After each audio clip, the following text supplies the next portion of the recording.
ముఖ్యమంత్రి ఢిల్లీకి పోతారా? ప్రధాని మోదీ కాళ్ళు పట్టుకుంటారా? ఏం చేస్తారో మాకు సంబంధం లేదు, కానీ ఖచ్చితంగా ₹25,000 మద్దతు ధర సాధించాల్సిందే అని నిజామాబాద్ ఎమ్మెల్సీ కల్వకుంట్ల కవిత డిమాండ్ చేశారు. మహాశివరాత్రి పురస్కరించుకొని ఈ నెల 25, 26, 27 తేదీలలో నిజామాబాద్ కామారెడ్డి ఆర్మూర్ నుంచి వేములవాడకు ప్రత్యేక బస్సులు నడపనున్నట్లు ఆర్టీసీ ఆర్ఎన్ జోస్న సోమవారం తెలిపారు. మొత్తం రీజనల్ పరిధిలో 136 బస్సులు అందుబాటులో ఉంచామన్నారు. 144 ఏళ్ల తర్వాత వచ్చిన మహాకుంభమేళా రేపటితో ముగియనుంది. మహాశివరాత్రి పర్వదినం సందర్భంగా రేపు ముగింపు కార్యక్రమాలు జరగనున్నాయి.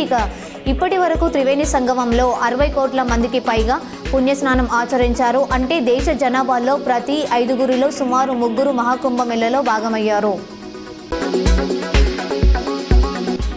ఎస్ఎల్బీసీ టన్నెల్లో చిక్కుకున్న ప్రాజెక్ట్ మేనేజర్ ఫోన్ రింగ్ అయిందని మంత్రి కోమటిరెడ్డి వెంకటరెడ్డి తెలిపారు. ఘటన జరిగిన రోజు ఆయన తన భార్యకు ఫోన్ చేసి మాట్లాడినట్లు తెలిసింది. దీంతో మేము ఆయనకు ఫోన్ చేయగా మొదట రింగ్ అయింది, తర్వాత స్విచ్ ఆఫ్ అయింది. సైబర్ సెక్యూరిటీ సాయంతో ఫోన్ ట్రేస్ చేస్తున్నామని వివరించారు. రాష్ట్రంలో 3 ఎమ్మెల్సీ స్థానాలకు జరుగుతున్న ఎన్నికల ప్రచారం ఇవాళ సాయంత్రం ముగియనుంది. అసెంబ్లీ ఎలక్షన్స్ను తలపించేలా నెల రోజుల నుంచి జోరుగా ప్రచారం సాగింది. కాంగ్రెస్ అభ్యర్థుల తరపున సీఎం రేవంత్ రెడ్డి కూడా పాల్గొన్నారు.